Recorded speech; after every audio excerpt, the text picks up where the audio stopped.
Assalamualaikum Ibu dan teman-teman semua. Kami dari kelompok 2 ingin mengadakan presentasi di bawah topik tax avoidance dalam konteks bisnis internasional. Kita langsung masuk ke subtopik yang pertama, yakni regulasi legal atau hubungan dan interaksi ekonomi. Studi tentang proses peraturan hukum cenderung memisahkan pertimbangan faktor sosial atau konteks dari analisis konsep hukum atau peraturan itu sendiri. Dengan demikian, studi sosiolegal fokus pada faktor-faktor ekstra hukum, hubungan kekuatan ekonomi atau sosial yang mempengaruhi cara proses hukum benar-benar bekerja. Sedangkan analisis hukum ekonomi menerapkan teknik ekonomi neoklasik untuk mengevaluasi efisiensi peraturan hukum. Untuk pendekatan ini, aturan hukum itu sendiri diberikan, dan sifat penalaran hukum adalah pertanyaan eksternal dan biasanya tidak bermasalah. Di sisi lain, para ahli hukum yang fokus pada peraturan hukum cenderung mengadopsi pandangan fungsionalis tentang penalaran hukum yang mungkin bersifat rasionalis atau anti-rasionalis. Rasionalisme adalah pendirian positivisme hukum. Dalam positivisme tradisional, penalaran hukum diterima sebagai proses logika deduktif-induktif yang terjadi dari penerapan peraturan terhadap fakta, menggabungkan hukum dengan positivisme sosiologis, dilakukan pembagian fakta mana yang berlaku, terutama dalam sistem common law. Peraturan tidak hanya dirumuskan oleh undang-undang atau kode, tetapi juga muncul secara induktif dengan membandingkan dan membedakan keputusan dalam situasi fakta serupa sebelumnya. Positivisme bersifat rasionalis karena ini menekankan logika batin dari peraturan dan konsep itu sendiri. Penalaran hukum adalah sebuah karangan yang terdiri dari memilih, menerapkan, dan menyesuaikan peraturan yang paling sesuai dengan fakta-fakta, atau membuat prinsip-prinsip yang dapat menciptakan sistem yang elegan atau fungsional. Seperti halnya fungsional, berbagai perspektif yang menekankan bahwa proses penerapan, interpretasi, dan pengembangan peraturan tidak didorong oleh logika batin dari peraturan itu sendiri, namun oleh faktor sosial eksternal. Ini termasuk banyak jenis realisme hukum, fungsionalisme berorientasi kebijakan, dan marxisme strukturalis. Sebagai reaksi terhadap rasionalisme, pendekatan postmodern berusaha untuk mendekonstruksi konsep-konsep yang dipegang oleh pengacara, karena pada dasarnya merupakan konstruksi ideologis, namun berusaha menghindari fungsionalisme. Mereka masuk dalam pandangan anti-rasionalis yang menekankan ketidakpastian aturan radikal. Bagian ini membahas secara singkat kontradiksi dan dinamika perpajakan sebagai cara pengaturan ekonomi di masyarakat kapitalis atau ekonomi pasar.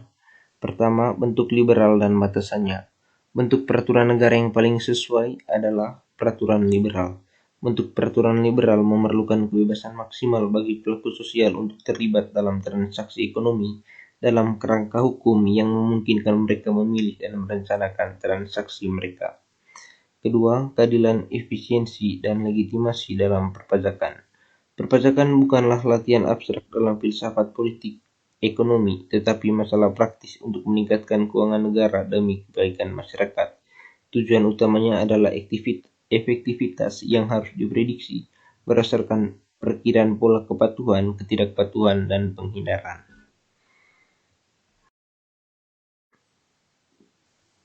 Berikutnya kita masuk ke subtopik yang kedua, pajak pendapatan dan peluang penghindaran. Studi penegakan dan regulasi sebagai proses sosial biasanya berfokus pada kepatuhan dan ketidakpatuhan yang mengarah ke perdebatan tentang keabsahan badan pengatur yang mencari solusi yang dinegosiasikan daripada penegakan hukum yang ketat. Ini mengasumsikan bahwa isi undang-undang tidak bermasalah, kuantitas tetap positifis, sedangkan pada pemeriksaan lebih dekat baik kepatuhan maupun ketidakpatuhan sesederhana kelihatannya secara dangkal.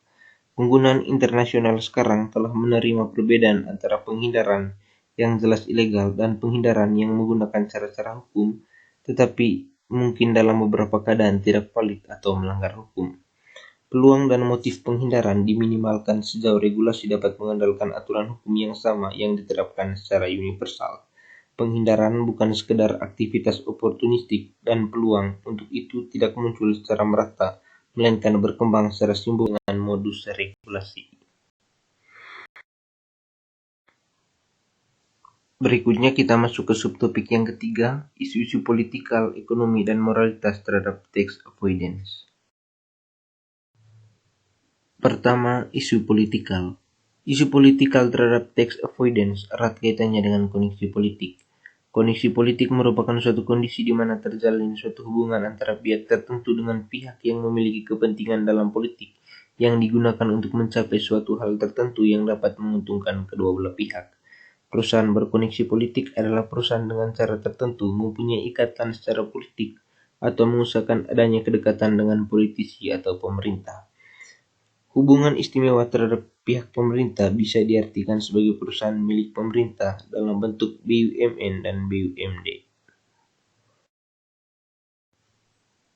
Kedua, isu ekonomi yang erat kaitannya dengan hal-hal berikut: transfer pricing, pemanfaatan tax haven country, tin capitalization, treaty shopping, dan controlled foreign corporation. Bagian ini akan dijelaskan lebih lanjut pada pembahasan selanjutnya. Yang ketiga, isu moralitas yang terdiri dari dua hal. Pertama, moral pajak. Moral pajak merupakan motivasi intrinsik wajib pajak untuk mematuhi dan membayar pajak, sehingga sudah selayaknya menjadi fokus utama kebijakan otoritas pajak. Sistem ini rawan dengan kemungkinan adanya kebohongan, kecurangan, dan penundaan dalam pelaporan maupun penyetoran, sehingga diperlukan suatu motivasi yang kuat dari dalam diri masing-masing wajib pajak. Kedua, kepatuhan pajak didefinisikan sebagai tingkatan wajib pajak memenuhi atau gagal memenuhi peraturan perpajakan yang berlaku di negaranya. Berikutnya kita langsung masuk ke subtopik yang keempat, investasi internasional dan tax avoidance. Terdapat beberapa skema penghindaran pajak yang sering dilakukan oleh perusahaan multinasional, yaitu sebagai berikut. Pertama, transfer pricing. Transfer pricing merupakan jumlah harga atas penyerahan atau transfer barang atau imbalan atas penyerahan jasa yang telah disepakati oleh kedua belah pihak dalam transaksi bisnis maupun finansial. Kedua, pemanfaatan tax haven country.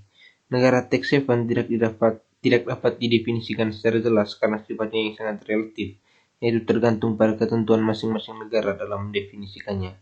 Karena tidak ada definisi resmi mengenai negara tax haven, maka untuk menentukan suatu negara dapat digolongkan sebagai tax haven dapat dilihat melalui kriteria berikut. Pertama, tidak memungut pajak sama sekali. Kedua, memiliki peraturan yang ketat tentang rahasia bank atau rahasia bisnis. Ketiga, pengawasan longgar terhadap lalu lintas devisa. Dan yang keempat, adanya promosi dan kepercayaan bahwa negara tax haven merupakan pusat keuangan yang baik dan terjamin. Ketiga, tin capitalization adalah praktik membiayai cabang atau anak perusahaan lebih besar dengan utang berbunga daripada modal saham. Keempat, treaty shopping. Praktik treaty shopping dilakukan untuk memanfaatkan fasilitas treaty benefit. Dalam hal ini, fasilitas-fasilitas yang tercantum dalam teks treaty hanya boleh dinikmati oleh residen dari dua negara yang mengikat perjanjian. Kelima, controlled foreign corporation. Praktik penghindaran pajak melalui CFC dilakukan dengan mendirikan entitas di luar negeri di mana wajib pajak dalam negeri memiliki pengendalian. Selanjutnya kita masuk ke bagian yang terakhir, yakni analisis kasus. Ada suatu skema transaksi di mana sebuah perusahaan asing tidak dapat memanfaatkan tarif tax treaty karena melakukan treaty abuse melalui salah satu contoh kasus yang sering ditemukan sebagai berikut. Para pihak yang bertransaksi yakni PT ABC, PT XYZ, dan DAV International. Skema pelanggaran. Pertama, PT ABC mengirimkan invoice sebesar 8.500 USD kepada PT XYZ atas transaksi berupa pembayaran jasa marketing. Kedua, PT ABC seharusnya dikenai PPh pasal 20% melalui pemotongan pajak oleh pemotong pajak BPDN yakni PT XYZ.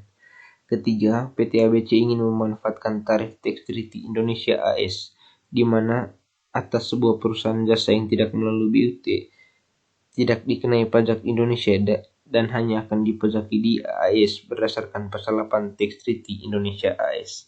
Keempat, PT ABC kemudian mengirim dokumen berupa form DGT-1 dilengkapi dengan Certificate of Residence ke PT XYZ dan telah ditanda sahkan oleh KKP tempat XYZ terdaftar. Yang kelima, secara administratif dokumen tersebut memanfaatkan tarif tax treaty sudah dapat diterapkan. Keenam, alamat PT ABC dalam form DGT-1 berlokasi di bagian Maryland, Amerika Serikat. Ketujuh, alamat PT ABC dalam invoice berlokasi di negara bagian Delaware, Amerika Serikat. Kesembilan, secara ringkas mungkin itu bukanlah suatu masalah karena kedua alamat sama-sama Amerika Serikat. Menjadi tax treaty Indonesia AS masih dapat diberlakukan. Namun ada suatu kondisi di mana perbedaan alamat ini hanya mengakibatkan dampak yang krusial bagi penerimaan negara. Berikutnya pembahasan. Ketika perbedaan alamat WPLN berbeda antara yang tercantum dalam form DGT-1 dan invoice, langkah pertama adalah cek alamat yang tercantum dalam DGT-1. Mengapa kebenaran alamat dalam DGT-1 lebih perlu difokuskan? Karena untuk memanfaatkan tarif tax treaty, setiap WPLN wajib mengisi form DGT-1 sebagai syarat administratif. Selanjutnya, penelitian alamat dalam invoice. Ternyata perusahaan ABC yang berdomisili di negara Delaware, Amerika Serikat dengan alamat detail 1209 N Orange Street, Wilmington, DE adalah bukan lokasi PT ABC yang berdiri sendiri, melainkan merujuk ke sebuah perusahaan yang menjadi payung atas 285.000 bisnis lainnya dengan nama City Corporation. Intinya, kedua alamat tersebut merujuk ke subjek yang berbeda. PT ABC merupakan agen yang didirikan oleh DEV International Incorporation dalam menghindari pemotongan pajak Indonesia dan pemajakan di Amerika Serikat. Hal ini dilakukan dengan cara ketika PT ABC menerbitkan invoice ke PT XYZ, sejumlah pembayaran yang tertera dalam invoice tersebut akan menjadi biaya atau pengurang penghasilan oleh PT XYZ dalam pembukuannya sehingga tidak dipajaki di Indonesia.